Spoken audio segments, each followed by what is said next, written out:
रुको, मैं बीच में क्यों हूँ? एक अपराध स्थल के?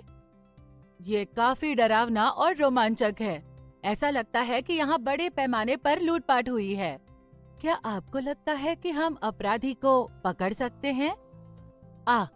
हो सकता है कि हम किसी संदिग्ध के खून या तरल पदार्थ के डीएनए फिंगरप्रिंट की तुलना अपराध स्थल के सबूतों से कर सकें, जैसे कि ये बाल की लट कितनी बारीकी से मेल खाती है। कितना रोमांचक! डीएनए अंगुली छापी एक ऐसी तकनीक है जिसका उपयोग भिन्न स्रोतों से डीएनए का विश्लेषण और तुलना करने हेतु होता है, विशेष रूप से कानून प्रवर्तन में संदिग्धों की पहचान करने। ये इस तथ्य पर आधारित है कि समरूपी जुड़वों को छोड़कर किसी भी दो लोगों का डीएनए अनुक्रम एकदम समान नहीं होता। इस वीडियो में हम अनुषंगी डीएनए का अध्ययन करेंगे, जिसमें लघु अनुबद्ध पुनरावर्तक (STR) और अनुबद्ध पुनरावर्तक की विभिन्न संख्या (VNTR) शामिल हैं। हम ये भी सीखेंगे कि कैसे ये अनुबद्ध पुनरावर्तक डीएनए बहुरूपता और डीएनए अंगुली छापी का आधार बनते हैं, और डीएनए बहुरूपता के विभिन्न कारणों के बारे में भी जानेंगे।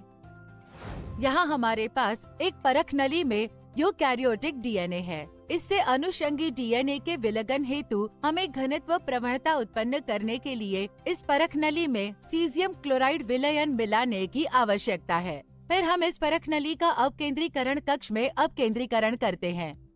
इस विधि को घनत्व प्रवणता अपकेंद्रीकरण कहा जाता है। अपकेंद्रीकरण प्रक्रिया पूर्ण होने पर डीएनए पट्टियां घनत्व के आधार पर व्यवस्थित हो जाती हैं। मुख्य पट्टी में डीएनए ढेर होता है। इसका घनत्व 1.7 ग्राम पर सेंटीमीटर है, जबकि लघु पट्टी अनुषंगी डीएनए को दर्शाती है और इसका घनत्व 1.69 ग्राम पर सेंटीमीटर है। इसे ग्राफिक के रूप में भी दर्शा सकते हैं। ग्राफ में बड़ा शिखर डीएनए ढेर को इंगित करता है, जो कुल यूकैरियोटिक डीएनए का 99.9% है। इस डीएनए ढेर का क्रम सभी में समान होता है। छोटे शिखर अनुषंगी डीएनए का प्रतिनिधित्व करते हैं, जो कुल यूकैरियोटिक डीएनए का 0.1% है। अनुषंगी डीएनए का ये प्रतिनिधित्व करते हैं, जो कुल यूकैरियोटिक डीएनए का 0.1% है। अनुषंगी डीएनए का ये क्रम प्रत्येक व्यक्ति के अंदर विशिष्ट होता है। आइए अब हम अनुषंगी डीएनए पर करीब से नजर डालें। अनुषंगी डीएनए, जैसा कि नाम से पता चलता है, डीएनए का एक छोटा अनुक्रम है जिसके जीनोम में कई बार पुनरावृत्ति होती है। इसलिए ये पुनरावृत्ति वाले डीएनए की एक छोटी श्रृंखला है। जैसे यहाँ हम न्यूक्लियोटाइड GATA के अनुक्रम खोज सकते हैं जिसकी पुनरावृत्ति होती है। अनुषंगी डीएनए दो तरह का होता है। पहला सूक्ष्म अनुषंगी है, जिसे लघु अनुबद्ध पुनरावर्तक STR के रूप में भी जाना जाता है। सूक्ष्म अनुषंगीय AT क्षार युग्म में समृद्ध हैं। उदाहरण GATA। सूक्ष्म अनुषंगी पुनरावर्तक का आकार 2 से 6 क्षार युग्म के बीच हो सकता है। यहाँ GATA में 4 क्षार युग्म है। इसके अलावा जीनोम में एक विशेष पुनरावृत्ति क्रम लगभग 5 से लेकर 200 बार होता है। उदाहरण के लिए, यदि GATA 6 बार पुनरावृत हो रहा है, तो पुनरावृत होने वाली इकाइयों की कुल सरणी का आकार 4 गुणा 6 हो जाता है, जिससे हमें 24 क्षार युग्म मिलते हैं। इसलिए सूक्ष्म अनुषंगी का आकार कुल मिलाकर 10 से 1000 क्षार युग्म तक होता है। दूसरे प्रकार का अनुषंगी डीएनए लघु अनुषंगी है, जिसे विभिन्न संख्या का अनुबद्ध पुनरावर्तक भी कहते हैं, VNTR। उदाहरण के लिए AG, TC, GG, TA, AG। जैसा कि आप देख सकते हैं, लघु अनुषंगी GC क्षार युग्म समृद्ध हैं।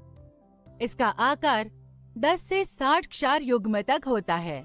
यहाँ ये क्रम 10 क्षार युग्म लंबा है। इसके अलावा VNTR की एक विशेष इकाई लगभग 10 से लेकर 1500 बार पुनरावृत्त होती है। इसलिए कुल VNTR की लंबाई 10 गुणा 10 हो जाती है, जो कि 100 क्षार युग्म या 0.1 किलोबेस युग्म के बराबर है। इसलिए लघु अनुषंगी की पुनरावृत्ति वाली इकाइयों की सारणी का आकार 0.1 से 20 किलोबेस युग्म तक होता है। STR और VNTR की संख्या और पुनरावृत्ति क्रम एक व्यक्ति से दूसरे व्यक्ति में भिन्न होते हैं, जो DNA बहुरूपता का प्रमुख कारण बनते हैं। यहाँ बहु का अर्थ है कई और रूप का अर्थ है विभिन्न प्रकार। उदाहरण के लिए व्यष्टिगत A में लघु अनुबद्ध पुनरावर्तक 5 गुना है। इसी तरह व्यष्टिगत B में पुनरावृत्ति 10 बार होती है और व्यष्टिगत C में पुनरावृत्ति 7 गुना है। DNA बहुरूपता का एक अन्य कारण उत्परिवर्तन से उत्पन्न होता है। इसे समझने के लिए आइए एक DNA अनुक्रम को देखें, जैसे ATT, GC, TA, GC। विलोपन की स्थिति में एक न्यूक्लियोटाइड, जैसे इस स्थिति में अनुक्रम में A हटा दिया गया है। निवेशन की स्थिति में एक न्यूक्लियोटाइड, जैसे इस स्थिति में T को मूल अनुक्रम में जोड़ा गया है।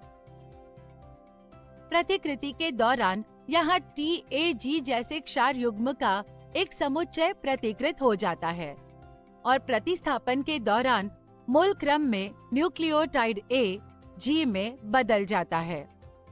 ये सभी उत्परिवर्तन के विभिन्न रूप हैं जो बहुरूपता की ओर ले जाते हैं। DNA बहुरूपता का तीसरा कारण एकल न्यूक्लियोटाइड बहुरूपता है, SNP। इसे एकल क्षार युग्म में भिन्नता के रूप में जाना जाता है। जैसा कि आप यहाँ देख सकते हैं, हमारे पास एक STR अनुक्रम है जो 6 क्षार युग्म से बना है। प्रतिकृति के दौरान यदि इस क्रम के भीतर एक न्यूक्लियोटाइड G A में बदल जाता है, तो ये एक नए न्यूक्लियोटाइड अनुक्रम को जन्म देता है। इस परिवर्तन को SNP कहा जाता है। SNP की आवृत्ति उत्परिवर्तन से अधिक है और बहुरूपता का सबसे सामान्य प्रकार है। इसलिए बहुरूपता को जनसंख्या के सदस्यों के बीच विभिन्न लक्षणों की घटना के रूप में देखा जा सकता है। इस कॉन्सेप्ट के अनुप्रयोग से DNA अंगुली छापी या व्यक्तिगत जीनोम प्रोफाइलिंग होती है। सारांश में सीजियम क्लोराइड घनत्व अपकेंद्रीकरण के बाद DNA घनत्व के आधार पर 2 पट्टियों में व्यवस्थित हो जाता है। मुख्य पट्टी में DNA ढेर होता है, जबकि लघु पट्टी में अनुषंगी DNA होता है। अनुषंगी DNA 2 प्रकार का होता है। पहला सूक्ष्म अनुषंगी है और दूसरा लघु अनुषंगी है।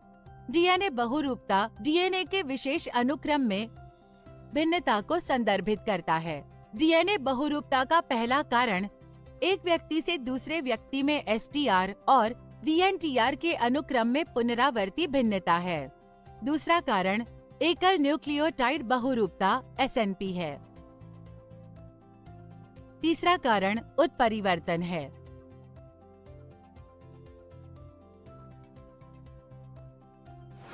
क्या आप जानते हैं कि DNA अंगुली छापी के दौरान फोरेंसिक में हम आमतौर पर 13 विशिष्ट DNA चिन्हकों का DNA खंड का विश्लेषण करते हैं।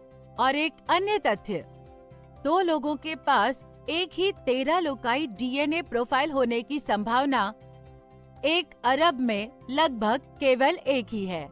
ये सिर्फ बेतुका है ना? ये प्रक्रिया को और भी रोमांचक और अद्वितीय बनाता है। DNA अंगुली छापी में बहुत अधिक अनुप्रयोग हैं। मुझे यकीन है कि आप उनके बारे में जानना चाहेंगे, है ना? इसके और कई अन्य विज्ञान तथ्यों के बारे में जानने के लिए हमारे साथ बने रहें।